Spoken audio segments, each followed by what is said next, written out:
Welcome to the module on basics of concrete. In this particular module, we will be talking about the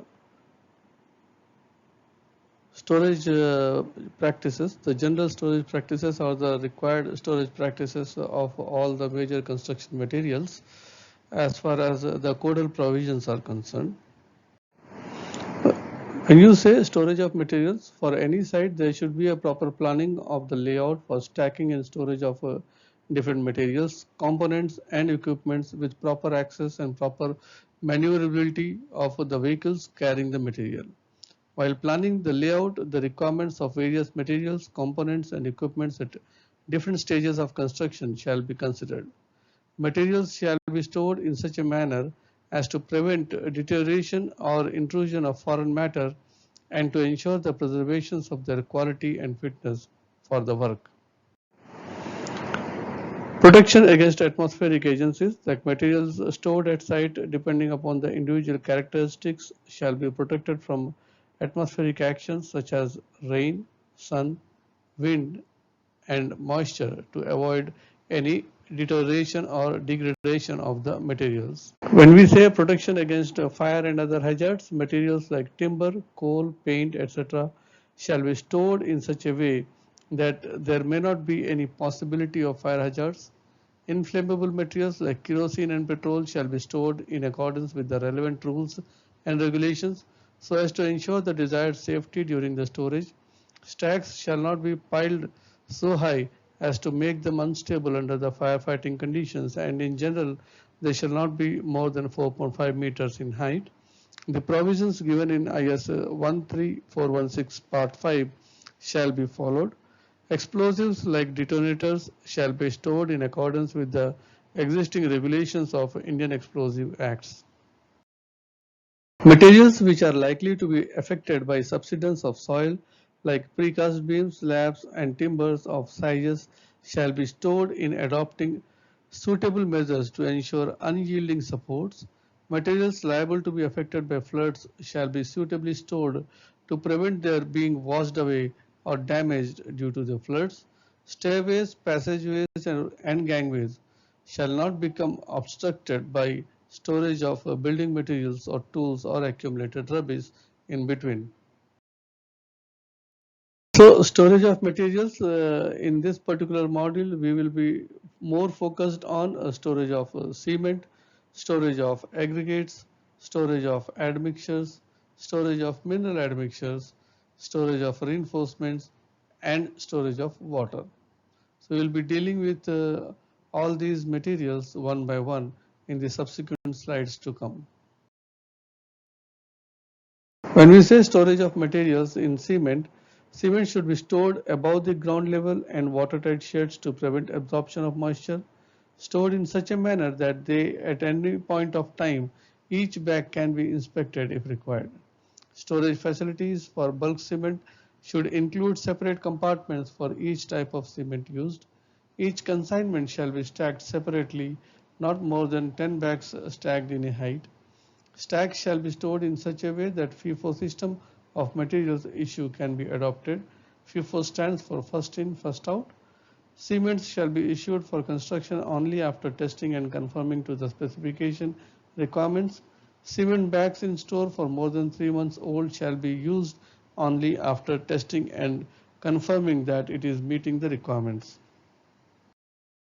Specific to the codal provisions, if you see IS 4082 related to storage of cement, cement shall be stored at the work site in a building or shed which is dry, leak proof and as moisture proof as possible.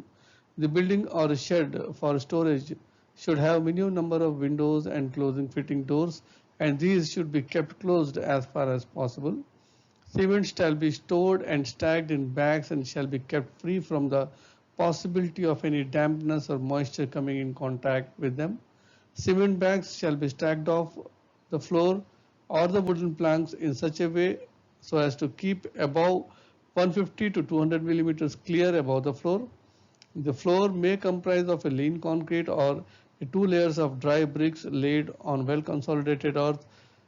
A space of 600 millimeters minimum shall be left all around between the exterior walls and the stacks.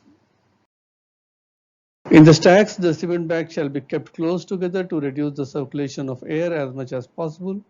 Owing to pressure on the bottom layers of bags, sometimes warehouse packs is developed in these bags.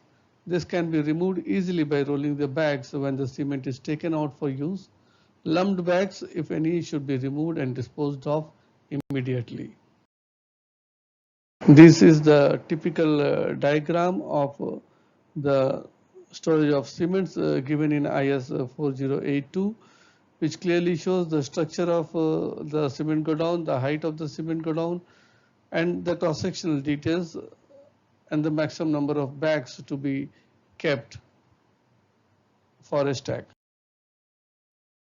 The height of stack shall not be more than 10 bags to prevent the possibility of lumping under. For extra safety during the monsoon, when it is expected to store for an unusually long period, the stack shall be completely enclosed by a waterproofing membrane such as polythene sheets, which shall close on the top of the stack. Care shall be taken to see that the waterproofing membrane is not damaged any time during the use. Cement in gunny bags, paper bags and polyethylene bags shall be stored separately. In case cement is received in drums, these shall be stored on plain level ground as far as possible near the concrete mixing place. After taking out the required quantity of the cement, the lid of the drum shall be securely tied to prevent ingress of moisture.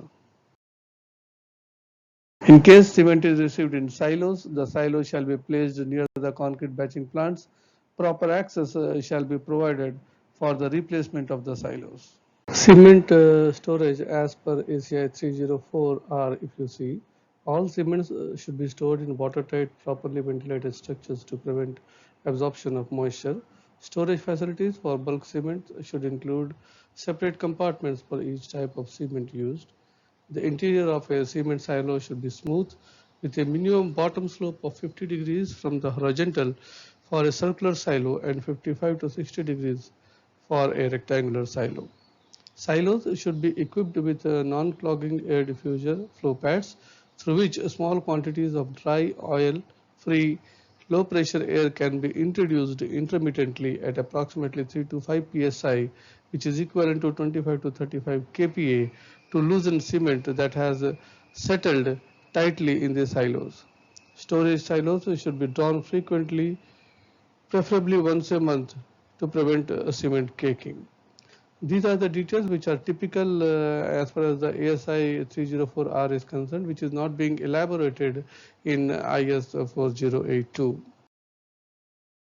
Each bin compartment from which cement is batched should include a separate gate, screw conveyor, air slide, rotary feeder or other conveyance that effectively allows both constant flow and precise cutoff to obtain accurate batching of cement. Make sure such cement is transferred to the correct silo by closely monitoring procedures and equipments. Fugitive dust should be controlled during loading and transferring. Bags of cement should be stacked on pallets or similar platforms to permit proper circulation of air. For a storage period of less than 60 days, that is short-term storage, stack height of the bags can be up to 14 layers. And for longer periods, no higher than 7 layers shall be allowed at any point of time. Whereas in IS 4082, it has been restricted to only 10 bags per stack, irrespective of the time for which it is being stored. But in ACI, the clarity is given with respect to the time period of the storage. Like if the cement is fast moving, then you have the liberty to store the cement up to 14 layers. Whereas in IS you don't have that scope.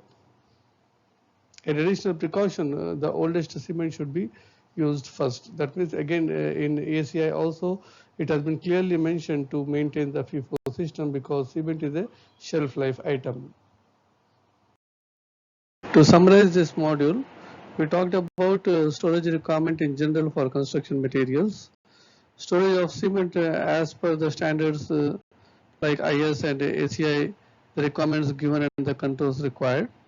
The difference between the stack height requirements given in these two codes and the importance of the FIFO 4 system.